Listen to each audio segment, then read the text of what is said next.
Welcome to the Bookers Alliance podcast, where we hold the pencil and the pencil is power.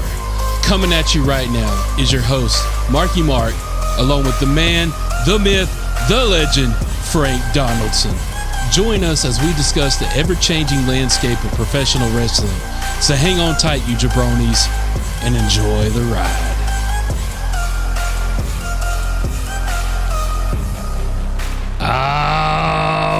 Welcome in, everybody. Thank you for joining today's episode of the Bookers Alliance. Hold on. Sleepyhead over there, Kate. I got this one today. So as the story goes, get your pillows, get your covers, take your sleeping pills, because drink your nightcap. Because we about to have a show here today, but I'm running the ship today because we got a sleepyhead in the house. Yeah, your boy Marky Mark, he done worked the third shift. He's tired. They done run me ragged at the performance center. They had me going all kinds of places. Hey, that's how I gotta go. I mean, you want to move up in the world? What you gotta do? LFG. Let's have to go. LFG, that's right. I was working ring crew. I was selling concessions. That's what I'm talking about. You got to be everything. And then you get injured, you just keep pushing through. Just keep going. There you go. All right, so today's topic, we're talking about promo class. But before we get to the topic, we got to talk about our sponsor. Sponsor today is Southern Star Bourbon, North Carolina. From Carolina. You got it. North Carolina. Come on and raise up. All right, we're not going to take our shirts off. Two dudes in here. We ain't doing that. There's a whole lot of men under this shirt. Yeah, two dudes in this room. We ain't doing that. But any of the listeners out there, if you're getting the urge right now, go ahead, take your shirt off, twist it around your hair, swing it like a helicopter. North Carolina. Oh, okay. Sorry. So we got a high rise straight bourbon whiskey. So just cheers to another day. So. All right.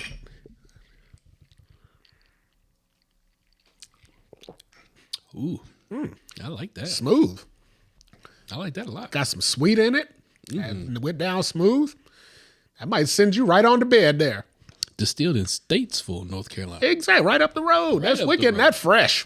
I like it. Yeah, we had to go out there one day and just tell them, hey, we'll record right here on your show. If you give us the on-air sponsor, we let them do their own commercial. They just got to send us home with a few select inventory. There you go.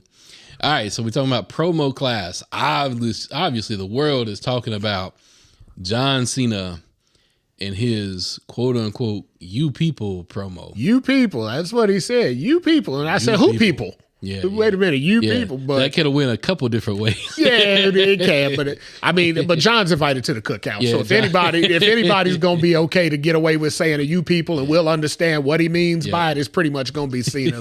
so "you people" is acceptable for him because he means you fans, you backstabbing ass fans. So we'll get to that promo in a little bit, but we got to talk about some things about how this Wrestlemania card is shaping up. First off, let's talk about Tiffy Time in Charlotte real quick. Oh, yeah. Tiffy Time just went full on Jeff Hardy. I mean, she went crazy. She's swantoning all over the place now. I mean, I got to admit, so Jeff's been doing it for 20-some years, but her swanton definitely looks better. Well, she got some pillows she can land on. I mean, so. and a little cushion in the back to soften the blow, too. So, I'm all for it. I'm keeping an eye on everything flying in that ring. I will say this. With what she's done so far, that swanton bomb that she's got, I promise you, it makes you feel like she ain't gonna turn over in time. No, so when she took that nosedive out to the ring, out to the floor, I'm like, I swear, I'm thinking if they don't catch her, she's in trouble. Yeah. But I mean, she's got a good tuck. She can tuck it in and, flatten out. That's that gymnast background. Yeah. But there's a certain way she puts that on there. That tuck at the last minute, it's almost like she rotates at the last minute to where it's almost like you get a pop. Yeah, in the gymnast world, they call that torque.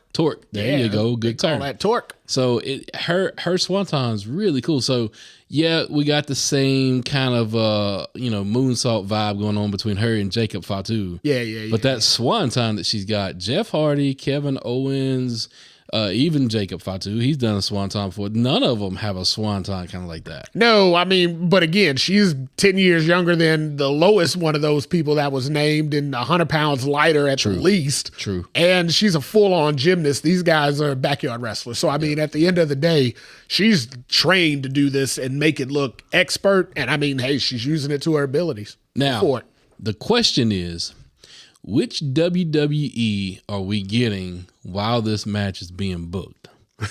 Are we getting Vince era WWE, or are we getting Triple H's era WWE? Well, which could be Vince's era WWE. Yeah, I was going to say, so at the end of the day, the winner of this match, unfortunately, is probably already written in the stars because neither one of these two bookers know how to go any other way but putting Charlotte over. So yeah, Charlotte, you came back.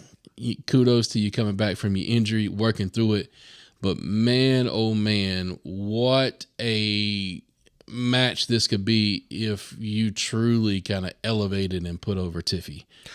So I don't think it's Charlotte's call at this point. You don't think it's Charlotte's call? No, at this point, I mean, so she's not pulling a Mercedes Moné. No, so not with a Triple H run WWE, right? I don't. Okay. So I don't feel like any of her success has been due to her, backstage politics or anything like that. That's the kind of rumor mill. I mean, that's a Flair trait. You would expect it, right? I mean, let's look at the history of WWE. Big blonde character. Oh, I didn't know where you was going with that. No, big blonde character.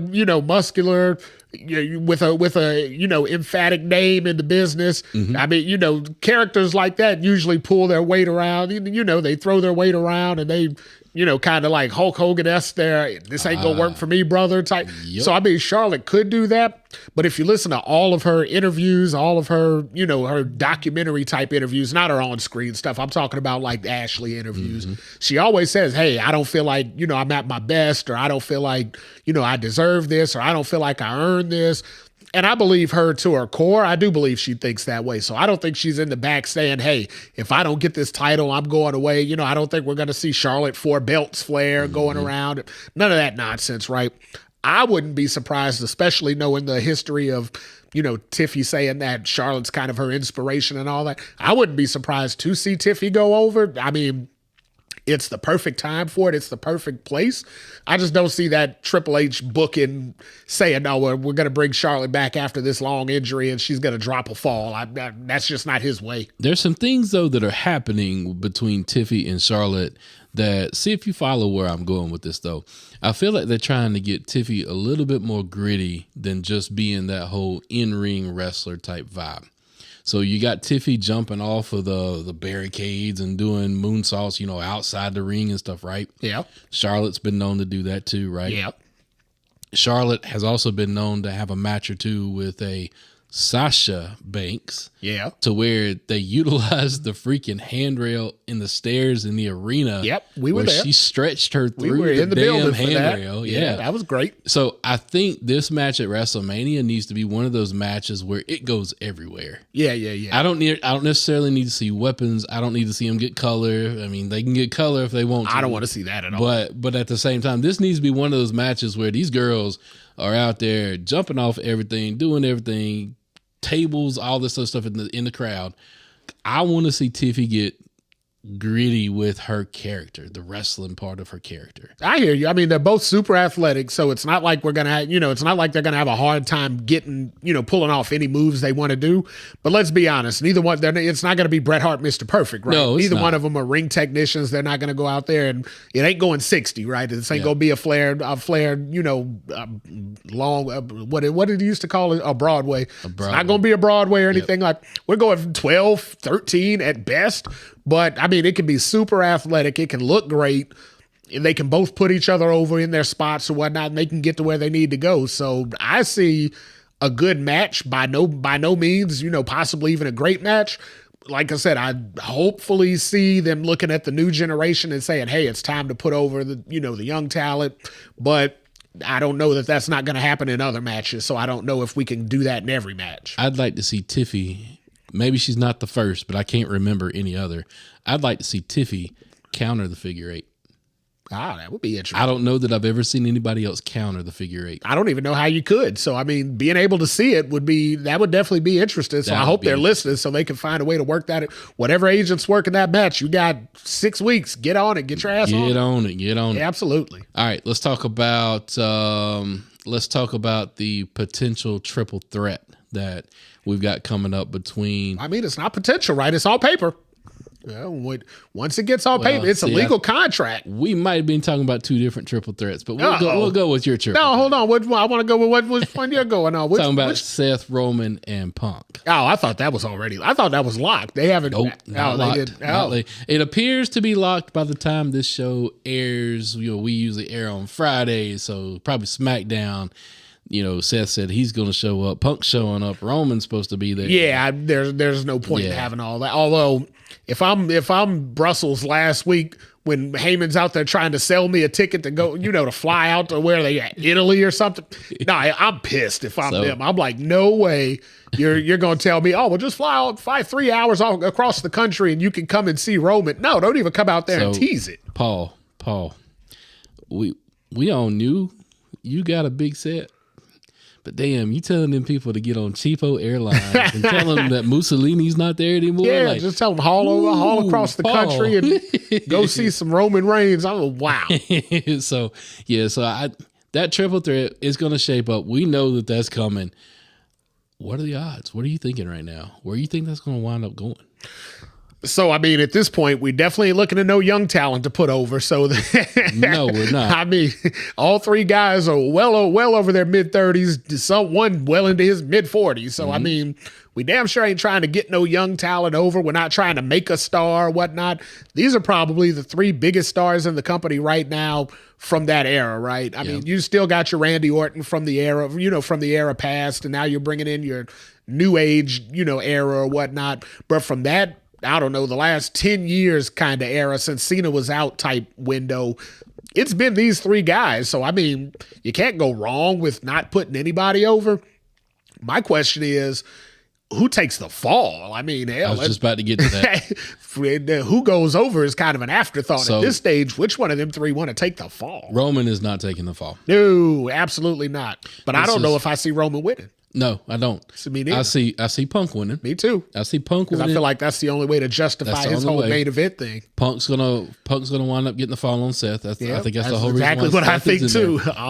So Punk and Seth are kind of at a rubber match right now. Yeah. They're Punk won his outright at Saturday Night Main Event. Roman costed Punk the other one to give Seth the victory. Yep. So technically they're 1-1.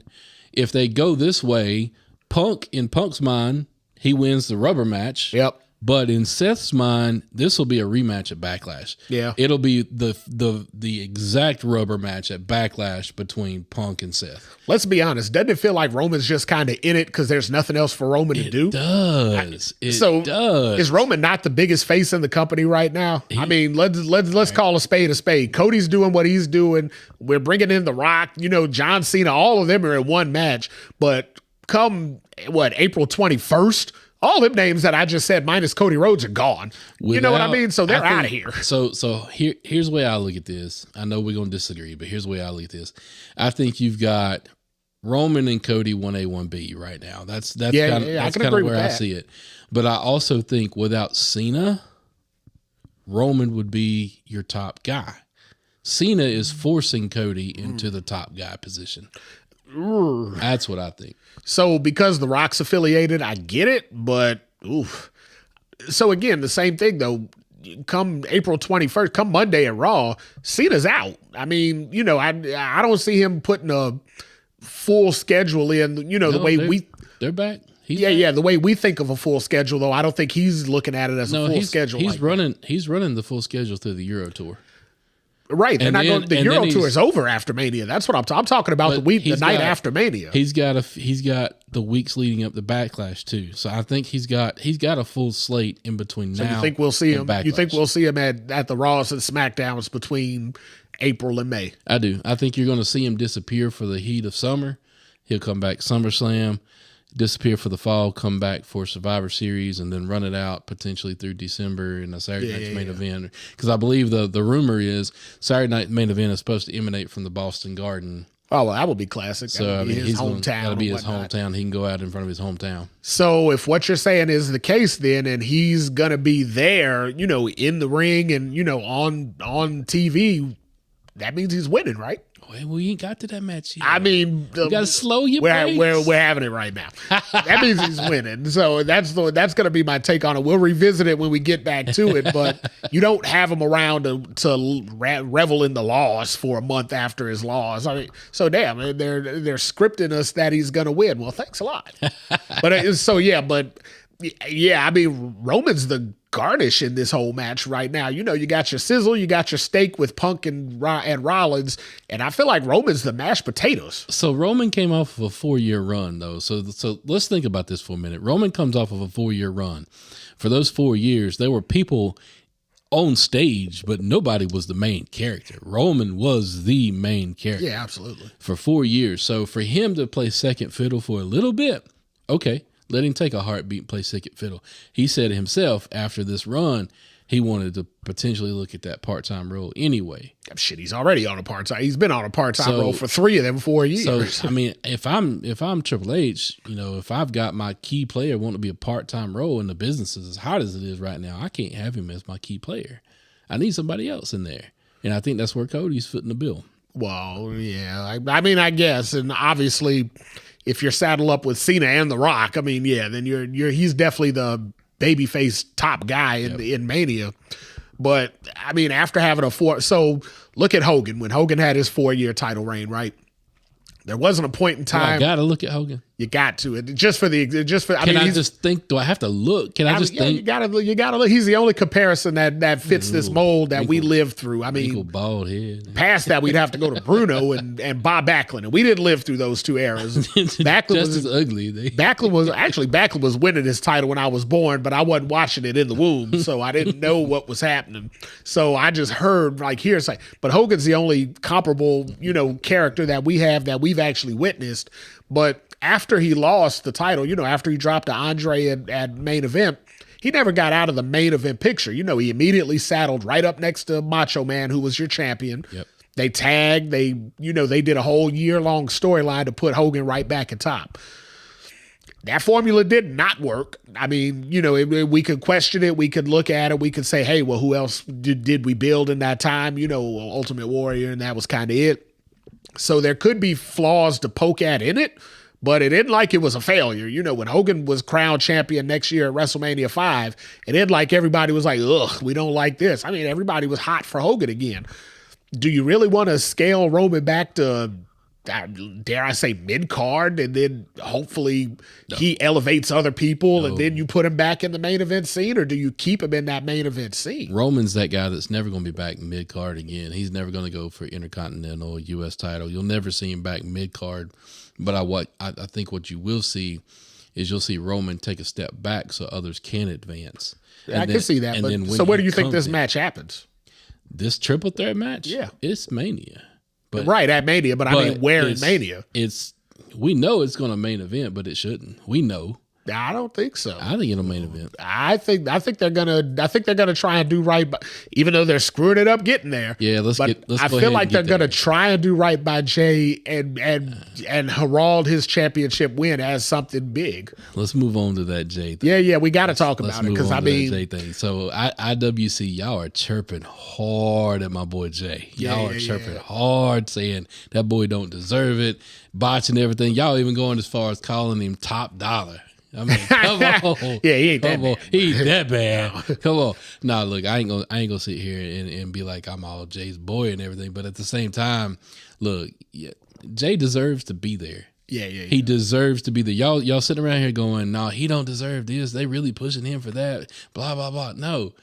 Y'all are missing it. Y'all are looking at it going, oh, he's just for the yeet. It's just because of the crowd response. He's got yeet and 3 moves and ain't nothing else. Hell, John Cena had 5 moves. I was just getting ready to say, and one handshaker, you can't see me in that. And he's, like you said, he's up there with Ric Flair at the upper echelon.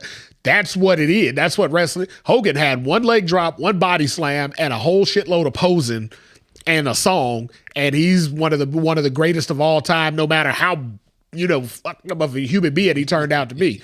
So that's what gets over, right? So if Yeet and if you can get 18,000 or God forbid at WrestleMania, 80,000 people on their feet, yeeting for 10 minutes for an entrance. Yep. And hell yeah, you're going to put the title on them. You're going to sell merch. You're going to put little sunglasses over the W on the world title and sell a whole new belt for that damn thing. So, you're going to make a lot of money with that guy. You're not going to pass up that opportunity. So you haters out there, yeah, that's what I called you. You haters out there, y'all hating on Jey Uso. Go ahead and hate on Jey Uso. Go ahead and just sit there and be sour about it and just look like you got your mouth full of sour grapes. It's okay. It doesn't matter. It doesn't matter. It is what it is. It is what it is. I mean, and you go back to, you listen to our, in the archives from a year ago, we called Jey mid. We were like, he's a mid-card guy, but he's trying to break through. Well, okay, he broke through. He got through. He found something that got him so over that they just couldn't deny it anymore. You had to say, okay, hey, we got to try it. But you're not going to half-ass try it. Either you're going to go all in and try it, put the title on him, elevate another, Samoan Dynasty member, or scrap the whole thing. So you got to pick one or the other. The problem is the whole Jay Gunther story is wrapped up in a bunch of low to mid card fodder that doesn't need to be, because technically if I had my way to book what's going on with Jay right now, you know who I would be trying to hook Jay up or hook Gunther up with, to be like, look, I need you to go hurt this guy. He's your family. I need you to go hurt this guy. Who's that? Jacob Fatu. Yeah, right. Good idea. Wrong show. They don't want to squash Jacob's momentum now, too. Yeah. So, look, Solo's expendable right now. Same thing. I mean, but the thing is, though, honestly, Jay deserves to be where he's at. I don't care what any of y'all haters say. Jay deserves to be where he's at, but I still don't think he's main event in night 1 or night 2. Unfortunately, I don't either. I think he should, though. I mean, I feel like he should, because the title. Look, I subscribe to the idea the title should always main event. I don't even call it the title. I feel like the way they advertise Royal Rumble, right? They don't, instead of, if they advertise Royal Rumble and say the winner of the Royal Rumble is guaranteed a title shot, period. Okay, so be it. When they advertise the Royal Rumble, they say the winner of the Royal Rumble is going to main event WrestleMania for whatever title so that's their bad. That's true. If they didn't say it that way, then I would just say, hey, Jay's going for a title. Great. But they say, at least this year, they flat out said the winner is going to main event WrestleMania. So either you're going to go back on your word, which is basically accepting and admitting the fact that they misbooked this and misbooked Jay for the last few weeks, and now they've painted themselves into a corner that they can't get out of, or you let him main event like he's supposed to, and you fight through it and say, hey, this is what we promised you. This is what we're going to give you. Come hell or high water. Either we're going to sink or swim on it, but we're doing what we said. Preach, preacher, preach. I mean, hey, but again, this ain't WWE. They live in that whole world of, and we've heard a lot of people say it about Vince. Oh, they don't remember that. So, and I mean, the 80,000 people in the arena, they won't remember that in the moment, right? Now, the fans sitting at home, us podcasting week by week, yeah, we'll remember it. No. But the people in the building, if they erupt the way that they want them to when Jay wins, they won't remember. Watch them pull some kind of shit like it's a co-main event. Ugh. Watch them pull that. Co-main event. So we already got 2 nights. So there's already co-main events anyway. Now we're gonna run 3 main events per night. I'm like, hell, that's 6 main events per event. God, what else do we got? All right, let's talk real quick about the Rhea Ripley situation, because that's what I'm gonna refer to this as. What was that nonsense? The Rhea Ripley situation. What the hell was that nonsense? That was them forcing Rhea Ripley into there for the fans. They're clamoring to the fans on this one, because I would be just as fine if it was Bianca and Io. They wanted them to say, I would have been great if it was Rhea and Bianca myself. I've been waiting to see that for eons, but we ain't never going to get it. I'm telling you right now, I'm going to go on record. I'm going to go on and say it. And I might look back at this and go, damn, I was wrong. But I think Io's winning the whole thing. She's coming out still champ. Absolutely not. we couldn't disagree more on that. I feel like she's just in there because they don't want to have Bianca and Rhea go in there and one of them have to take the fall. I feel like Io's the Seth in this. So do we get the Bianca as champ and get heel Bianca going up against face Rhea? I don't know. We've seen a lot of heel tendencies around Bianca lately. Yeah. So I mean, just kind of her treatment of Io. All she's got to do is flip it around and go, Naomi was right. Yeah, that's all she got to do. I mean, and boom, instant heel character. She could simply say, you know what? Hey, I was behind it. I was with. I knew it all along. Put Naomi. That's all she has to say. That's all she's got to do. As long as she doesn't say, I did it for The Rock, because if you say that doesn't get you over. That just gets you sent home. What up, Keish? What up? Exactly. That just gets you sent home. So don't say that. So yeah, I don't like how that whole thing transpired. I mean, just apparently. So I'm glad. Before I got to cut in real quick, I'm glad that the other superstars, the other female superstars on the roster on social media, they chimed in on the ridiculousness of it too, and just said, "Oh, hey, contract on the floor. Well, sign me up." Sign me up. A lot of different superstars said, "Well, if all you got to do is just sign some paper, well, hell, I can sign paper right here. Okay, put me in make it a 6-man, make it a 12-man. Why not?" I did feel bad for poor Io, because Io got slammed onto Bianca on that table, and that table said, "No, not today." Yeah, no. Again, when you're throwing 100-pound women around, you know the table is built to hold something. That table said, "Not today," and then Io just laid on back with her arms out the open, like, and I'm like, Io, you ain't even hurting, girl. Quit. Yeah. Well, then they fell off the table and just kind of laid in each other's lap for a minute. I'm like, what are we doing right here? Comical. It was. I mean, the whole segment was ridiculous. Though, like I said, if anybody could just grab, why haven't people run out for years? I mean, this is worse than the 24/7 title or the hardcore title, where you could just do what. From now until the end of time, if Rhea finds her way in this match, every time they do a contract signing, I'm running out there and I'm just going to scribble my name down on it, put me in the match, coach. Either that, or, if I'm a Money in the Bank winner, there ain't no way in the hell I'm bringing that case down to the ring with me anymore for a match, because if you leave it at ringside, all somebody got to do is go get the contract out and sign it. I'm putting a code lock on it. That way, if you don't know my 12-digit code or however big you can get the code on a briefcase, if you don't know my code, we ain't getting it on there, but give me a Halliburton. But look, we always say wrestling is suspension of disbelief. Yeah. So, hey, we got to kind of go with this one. It is what it is. We're going to get that triple threat, but let's get to our topic. Let's get to the promo. All right. Promo class. Promo school. Might be promo of all promos. It was damn good. It started out kind of cheesy, though. It started out cheesy, but I will tell you this. WWE, y'all are some smart sons of bitches for having him cut this promo in Belgium for a hot European crowd. I don't think a crowd would have been that hot in the U.S. Not the way they were. I mean, because they bought into the whole thing. Let's go Cena. Cena sucks. They booed when they were supposed to boo. And they already had all the energy trapped up there at the beginning. So why not start? Yeah, and I mean they followed script. Yep. To whereas if they'd have tried that in Chicago, New York, the crowd would have tried Philly, to overwin. Yeah, they would have They would have took over, and they would have won. They would have not wanted to boo at the right time. They would have wanted to cheer the boos and boo the cheers and just start cussing. Although Belgium Brussels had some cussing going on there. Netflix started, they let it go a little bit. And then they had to block it. Yeah, it got deep in there. So then they had to start muffling it. So we don't know if that was WWE or Netflix. There's conspiracy around who's calling the shots on that too. Point of it is they let it go for a while, but even after a while, they were like, well, damn, we got to pump the brakes on this here. We might go over the NC-17 rate. So John come out there, and kudos to you, Frank. You called it like you saw it. We got what you called. I think we did get the Total Divas era. Oh, yeah. John Cena, the arrogant prick. Uh-huh. And I'm better than you, and I'm sick of you guys. And you know what? Screw you all. Yeah, absolutely. Here's what I love the most.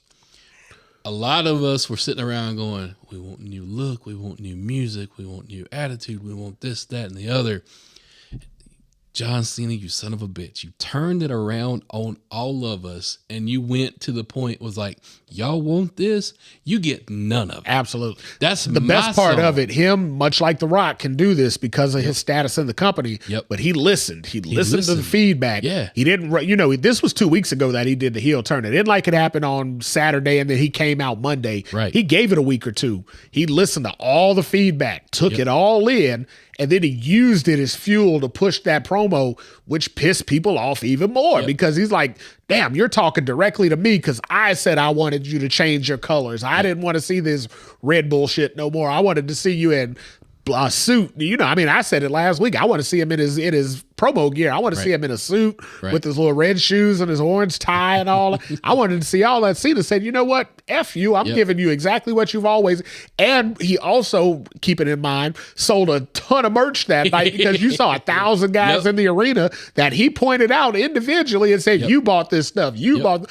Them guys had the hats, the shirts, the wristbands. They sold more merch in Brussels than they sold in the U.S. in a year. He told him, I don't dress like you. Y'all dress like me. Yeah. He said, hell, dude, this is what I do. You guys just want to be like me. He made the people in there wearing his stuff after they paid $100 for a shirt and a hat and a pair of wristbands. $100 damn dollars. Like shit. He made it right. He made it feel like clowns in there. Like, damn, I done spent $100. Ain't no refund, so ain't no way I'm getting it back. Now you got people that take the stuff home and want to go burn it. Well, hey, burn it all you want, but you spent the money already. You might as well have just threw $100 in a basket and burned it. So, as some of our wrestling heroes that do this podcast thing for a living, as they would say, that was a master class, absolutely, of a promo. Because how many times have we heard the "you people" kind of promos spun and it just falls flat? Yeah, so much. Usually, all the time. The most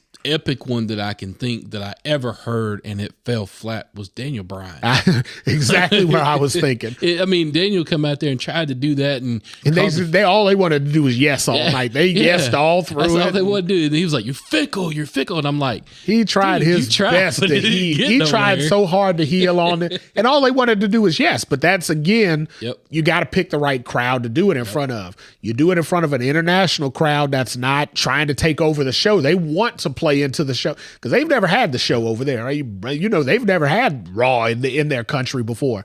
They're trying their best to play into the show to where it's over here in the U.S. Daniel Bryan was actually right with his promo. He was. They are fickle. They are. They're going to do whatever they have to do to get noticed. Screw the promo and screw what you're trying to do. This crowd didn't do that. They let John do what he was trying to do. They played into it just like they were supposed to, and that's why it ended up epic. Yep. So I will say this.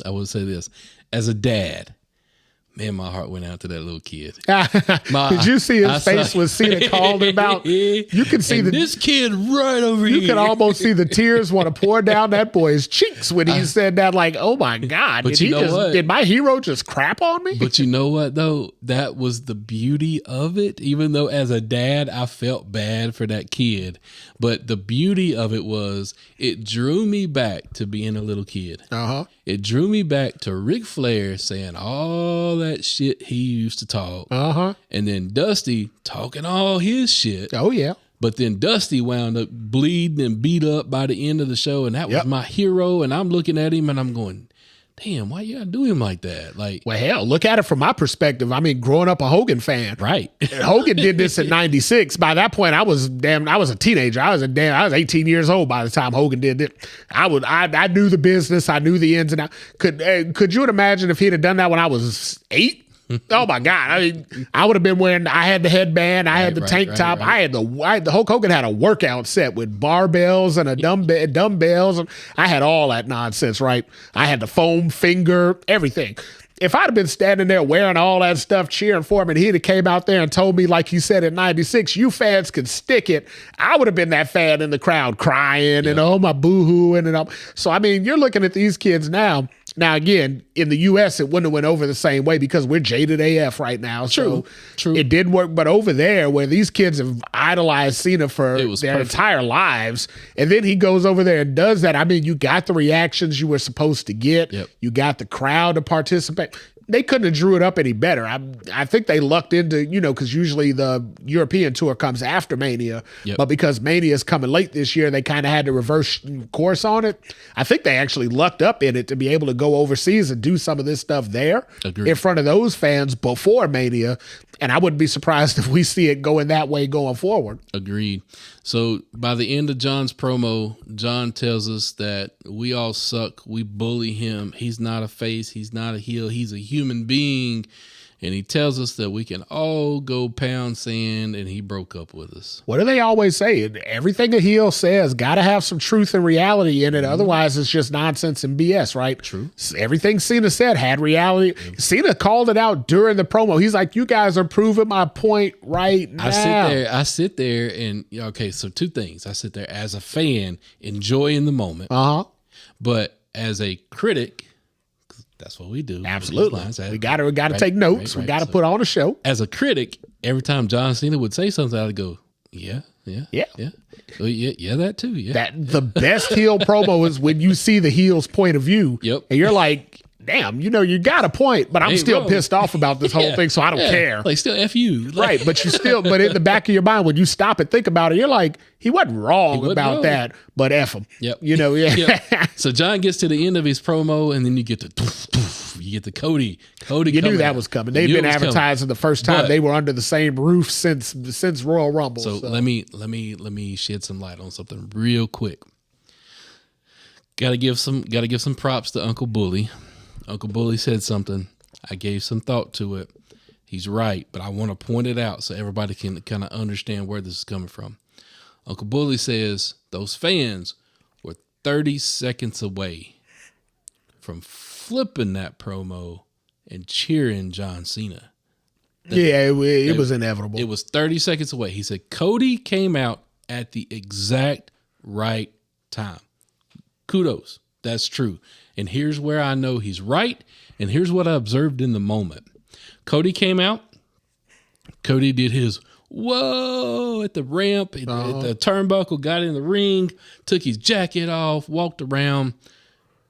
Didn't let John Cena say one damn word, because if they would have got into a back and forth. Cena would have owned him. Cena would have owned him. Yeah. Because everybody's like, oh, Cody held his own on the mic against Cena. No. No, Cody we ain't got there yet. We ain't got there yet. Right. We ain't got to that part yet. They got to unfurl this thing. So that's a U.S. crowd thing. Right. That at that point, because you do want that tension. You do want that back and forth. You do want that, wait a minute, some people are going this way. Some people, that wasn't going to happen over there because they wouldn't have got it the way that a U.S. crowd is going to get the back and forth. But when they actually spar back and forth on the mic, at the end of the day, Cody can hold his own, but Cena can own him. I mean, we've seen it. There are two people on the mic. I am totally convinced you can go up against. You may kind of get near them. No way in hell you'll ever beat them. Okay. Who are those people? Punk and Cena. So there you go, right? Yeah. And that's why those two were good parries for each other. What's the big word I'm looking for? They will eviscerate you. Yeah, they can. They both got that in them, right? And we've seen, so Cena's done it to The Rock. He's done it to Roman. He's done it to Roman Reigns. He's done it to Seth. He's done it to everybody he's got in the ring with one way or another. Yep. Now, what they do after, so The Rock, he had to step his game back. He was out of practice 10 years. He had to step his game back up because, Cena called him out and embarrassed him in front of the world. And that ain't a Rock thing to let happen. Yeah, when he had the stuff written on his wrist, and Cena called it out. Yep. Now, Rock was doing a lot of stuff at home and all that. Even though the camera could plainly point it out to us. I mean, we had all saw it too, because I saw stuff scribbled on his wrist too, and I'm like, what is that? New tattoo? What is that? The fact that Cena said it though, that never would have happened before that era, and that wouldn't have happened for anybody else but Cena against The Rock. Yep. Same thing with Roman, right? Roman got out there, got a little bit tongue-tied, and Cena immediately capitalized on it. He jumped right on it like a shark. Yep. He ate Roman a lot, but that made Roman what he is today. Yep. Exactly, and that's the thing. He woke up Rock. He made Rock, step his game up and actually get involved and start acting like The Rock and not Hollywood Rock. He made Roman graduate into top, first class. He said, hey, if you want to ride up here with us and with the big boys up here at first class, you got to step your game up. And he forced him to do it in that moment because otherwise Roman was going to drown. It was sink or swim at that point. It was. And Roman was drowning. He was sinking like hell. He pulled himself out of it enough to salvage himself and graduate on into bigger and better things. But in that moment, he got ate alive. And the same thing could happen to Cody. Now, we haven't gotten it yet because, like you said, he stayed away from it. Yep. I think Cody's strong enough on the mic to hold his own, but he's not going to win. So right? I also think at this point in the game, little inside baseball. Okay. I think Cody's the golden boy, and they're not going to let John eviscerate him on the mic. So I hear what you're saying, right? That's the idea. Yeah. I don't know if at this stage of the game you can pump the brakes on Cena if they get into a back and forth. If they get into the back and forth, I really, really, really hope that it becomes a Cena versus Punk battle, like the verbal spats. I don't know if Cody can hold himself. I don't know if Cody can hold his own the way Punk could. So we've heard Cody a lot. We've heard him do a lot of things, right? Yeah, he's a politician. So right here, Cody Rhodes, right here. This is your moment to shine. It is. If you're going to get into this back and forth with John Cena, this is your moment. If he's going to get into this back and forth with Cena, he better have both guns loaded, and he better have the triggers cocked already and ready to go. He better he better not be thinking about some things. He better already have them in the chamber ready to go. Because if he lets Cena go loose, he might need Arn to look at that script. So here's the thing, right? And this is what happened with Roman. Let's talk for real right now. Cena went off script on Roman. He did. That's why Roman stumbled in that, because Roman was trying to play by the script. He was trying to live into what was written for him to say, and he's going to make the character. And we all saw Cena went off script. Yep. And that's why Roman stumbled, because Roman was like, wait a minute, what are we talking about? That ain't on the script. I don't know what to say. Yep. So he panicked, and then he had to come up with something to say. That's how you graduate into that next level. You think Stone Cold Steve Austin was following the script? Hell no. They probably gave him some bullet points. They're like, hey, we need you to hit these points. And Austin said, I'll get there eventually. I'll get there, or I ain't touching them. I'm doing my own shit. Get out of my way. Exactly. Now, early Cena, like 04, 05, 06 Cena, guaranteed he was following the script. You think 2019 Cena, 2025 Cena's following the script? Hell no. Cena's out there doing, he's going to get to what he needs to get to. But if you challenge him, Cena's going to say what he wants to say. And if you're not ready to parry off of that, if you're just going to try and follow the script, you're going to look like Roman did that day. You're going to look like Rock did that day. Cena ain't that guy to go out there and just follow the line, the line by line written promo that he's given. He's going to ad lib, and you got to be ready for it. So Cody, if you're listening, we know you are. Go ahead and be ready to You're right. Be ready to come back with something. Have some wit. Yep. So let's talk about this really, really quick before we wrap up this episode. The ending line. Oh, hell, I thought the music was playing already. I thought we were done. The ending line to Cody's promo against Cena was, look, this Cena right here better not show up, because this Cena is a whiny little bitch. Yeah, and so we've seen that before. We've seen that before. The key line that I took away from that whole promo was when Cena tried to speak and he said, look, kid, and Cody had to shut it down and say, you know what? I ain't no kid. We ain't doing this whole kid thing no more. We're done with that. Let's put that in the basket that we're done. That's when I was like, you know what? Like, ooh. Exactly. When I heard that, I said, you know what? Now he's saying, hey, I'm ready for you. Give me what you got. Yep. I think the next time we see those two go face to face, I think it's going to get loose in there. I think you're going to start hearing some things that we didn't expect to hear. I think some stuff's going to be said that you wasn't expecting to hear.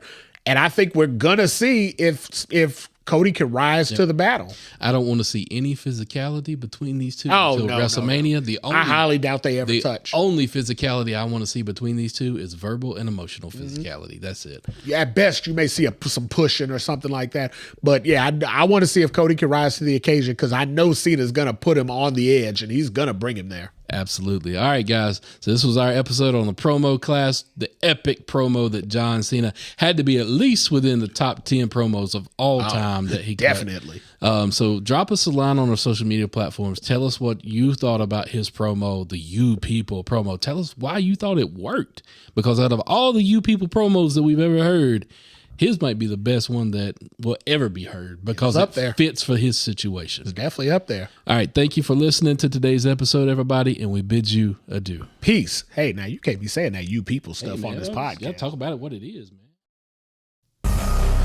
Today's podcast was produced by SBP. You can find our podcast on all major podcast platforms. Also, connect with us on our social media accounts. Search for The Bookers Alliance on Facebook, Instagram, YouTube, and X.